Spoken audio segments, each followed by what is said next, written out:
Welcome to The Checkout. We catch up with previous Add to Cart guests and ask them 5 quick questions to get to know them better and leave you with a little extra inspiration to get through your Friday. Here's your host, Bushy. Today's Checkout features Pablo Kraus, CEO of ecostore, the New Zealand-born brand that has taken sustainable products global. Pablo gives us a peek into his creative side, shares some unexpected online purchases, and gives us a surprising retail experience that left a big impression on him. Let's get into it. Pablo, thank you so much for joining us on The Checkout. We had a great conversation there around ecostore and all the amazing things that you're doing in terms of leading sustainability and have been doing for 30 years, everything from being B Corp through to your considerations around sustainable packaging through to how transparent you are in reporting your goals and you're meeting those goals. So I think there's so much there for anyone who's looking to legitimately set up sustainability credentials. But we're here to learn a little bit more about you. I've got 5 quick questions. Number 1, what's the weirdest thing that you've ever bought online?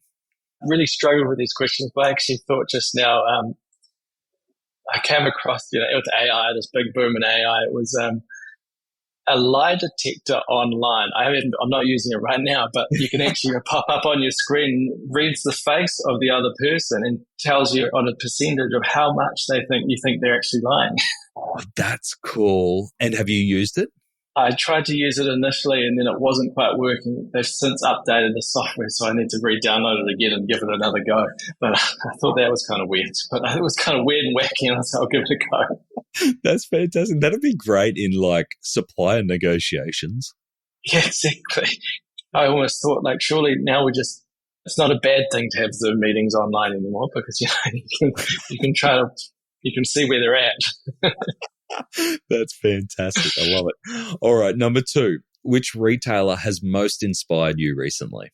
I was in Singapore when we were on a trip through, and going into that Apple store is just Apple undoubtedly do such an amazing retail experience, whether it's online or offline. And it's just, I tried out those new VR goggles and they were they're pretty cool.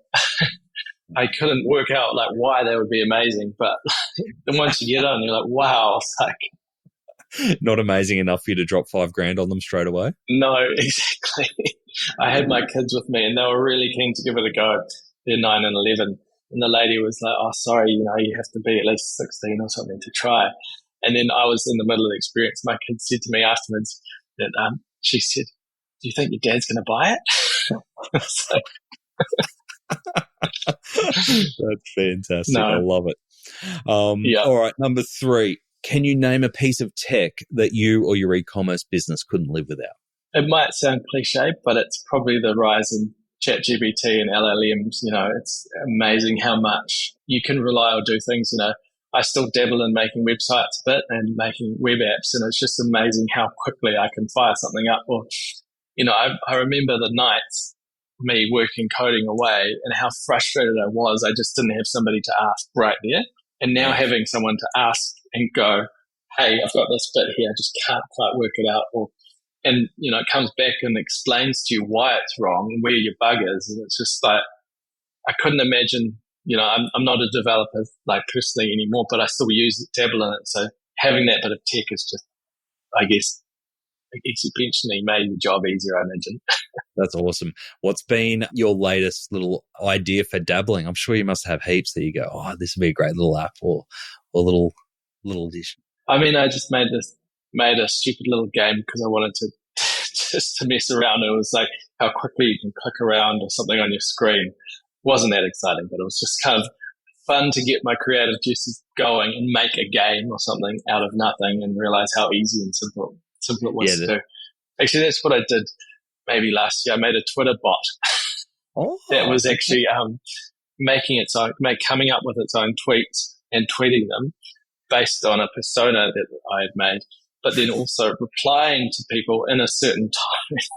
And it worked. It actually worked for a while and gained a whole number of followers, but then it got shut down. And it was just amazing how I, never having coded Python, was able to fire up an app like that, which was able to run on its own. Yeah, I bet that must be therapeutic too when you're CEO of ecostore, but you do have that creative side and that hands-on side there. Whereas at ecostore, I could imagine that you get a lot in team and product and negotiation and all that world of business to have that outlet to still be able to create and produce.